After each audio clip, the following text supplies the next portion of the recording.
Il y a notre vie avec notre moitié, notre vie avec la famille, notre vie avec nos amis et notre vie avec les autres. Notre zone de confort, celle-là même qui nous fait nous sentir à l'aise avec nos proches, ne s'étend pas jusqu'aux autres, jusqu'aux inconnus. C'est une réalité. C'est pourquoi il est toujours plus difficile de prendre la parole devant les autres que devant notre bien-aimé.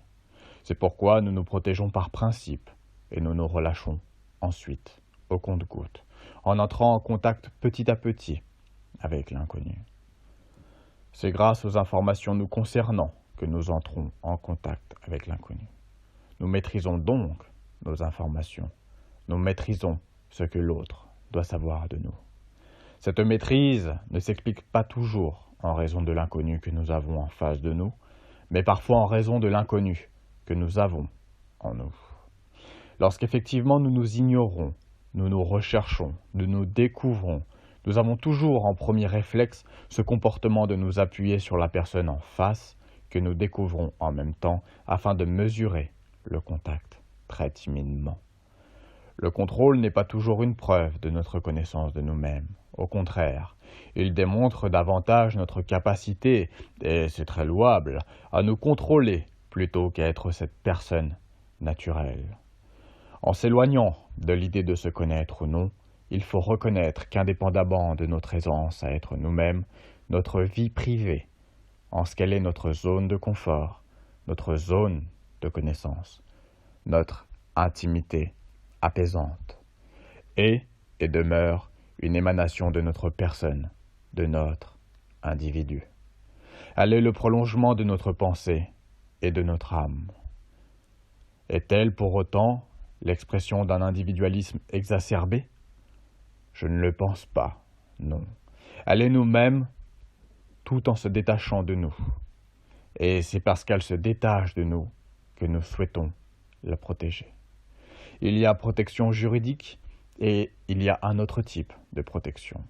Une protection plus intime, plus profonde. Une protection qui se définit par la réalisation ou non d'un contact intime avec l'inconnu. Très simplement, une personne peut se sentir en danger lorsqu'un inconnu pénètre dans son univers, dans sa bulle, car il n'est pas encore démontré que cet inconnu respecte les mêmes règles que nous, les mêmes règles intimes. Mais quelles peuvent être ces règles intimes qui nécessitent une protection si évidente? Ces règles peuvent concerner notre intuition ou notre mode de prise de décision sur notre vie ou parcours, aussi court puisse-t-il être. Bref, des règles qui concernent notre libre arbitre. Si parfois nous nous fermons au contact, c'est peut-être par peur d'être jugés dans nos décisions. Il ne faut pas oublier qu'avec cet inconnu qui pénètre par sa seule présence dans notre zone, il n'existe, a priori, aucun lien avec celui-ci. Il n'existe effectivement, à première vue, aucune mise en relation des sphères des personnes. Cette mise en relation peut se faire de plusieurs manières. Elle peut se faire par le réel, avec le regard, dans un échange dans les yeux de cet inconnu. Elle peut se faire par la pensée, en échangeant des mots, des idées, des théories. Mais cela ne peut malheureusement suffire pour véritablement entrer en contact avec cet inconnu. Pour ce faire, il faut recourir à un troisième moyen. C'est le troisième univers, celui de l'âme, celui dans lequel nous échangeons notre personnalité, celui dans lequel nous établissons un contact entre nos deux univers de confort respectifs.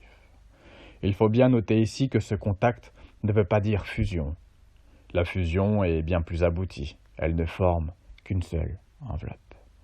Dans le contact, chacun conserve son enveloppe, mais les deux enveloppes se rejoignent par l'établissement de ponts, de liens en commun, bref, de points de contact. Je vous parlais tout à l'heure de règles qui concernaient notre libre arbitre, et notamment de leur rôle dans la création de points de contact avec l'inconnu. Bien sûr que celles-ci peuvent servir de tremplin pour avoir ce point de contact, mais sont-elles une condition sine qua non pour rentrer en contact avec une personne?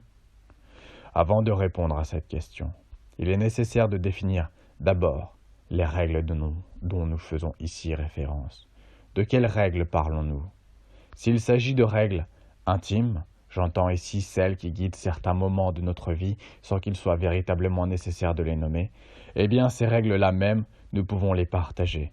Nous pouvons les retrouver chez l'inconnu qui nous effraie. Nous pouvons, grâce à ces règles intimes, établir plusieurs points de contact avec l'inconnu. Peu important que ces personnes soient donc régies publiquement par des règles d'état différentes que les nôtres. C'est la raison pour laquelle il est possible d'échanger avec une personne qui n'a pas la même culture. La création de liens peut ainsi se faire indépendamment des lois et des règles d'une société. Mais elle intervient dans un univers plus grand, celui dans lequel se réalise toutes les secondes la communion des esprits et des âmes de tout à chacun, celui de l'amour silencieux.